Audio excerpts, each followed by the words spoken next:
Tahun lalu puniki dijanjikan. I Gusti Ayu Mas Sumatri, calon Bupati Karangasem dengan penuh perhatian menyerap aspirasi harapan dan keluhan yang disampaikan oleh warga Muntik. Ia menyatakan rasa prihatin akan nasib warga Muntik. Untuk membantu meringankan beban warga miskin terutama di bidang kesehatan, I Gusti Ayu Mas Sumatri menyampaikan program Mas Dipe yang akan meluncurkan kartu Karangasem Sehat. Niki taler wenten kartu Karangasem Sehat. Nah, punika adalah diperuntukkan untuk masyarakat sane menyandang predikat miskin untuk mengurus obat-obat di rumah sakit sampunika.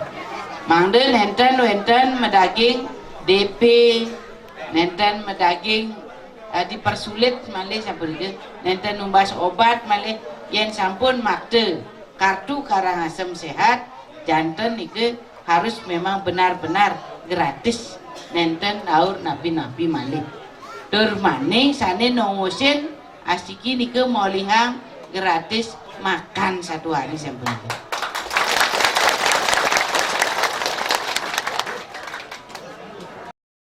Gusti Ayu Mas Sumatri dikenal sebagai serikandi politik di Karangasem. Masyarakat memandangnya sebagai tokoh yang peka dan merakyat. Dengan dukungan gerakan masyarakat terpadu, ia kerap membantu warga mengatasi masalah ketersediaan air bersih dan perbaikan infrastruktur jalan. Kepercayaan masyarakat membuat calon Bupati Karangasem bernomor urut 2 ini terpilih 2 periode berturut-turut sebagai anggota dewan dengan meraup suara terbanyak.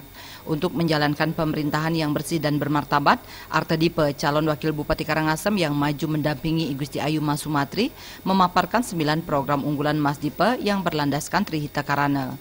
Karena itu, pria yang juga tokoh agama ini menegaskan bahwa Mas Dipe tidak pernah mau bermain-main atau bahkan sampai melanggar aturan. Buat salah, Mas Dipe mengedepankan pemerintahan yang betul-betul bersih, supaya kita bermartabat. Kalau kita melanggar-langgar, pasti kita tidak bermartabat. Apalagi sampai korupsi. Besok bisa saja kita ada di Susuan, wenten di Kerobokan, kan? Salam, coblos nomor, coblos nomor. Warga Muntik bertekad bulat menangkan paket Mas Dipe bernomor urut 2. Sepanjang Simakrama, yel-yel kemenangan berulang kali diteriakkan sambil mengacungkan salam 2 jari dengan penuh semangat. Tim Liputan Bali TV.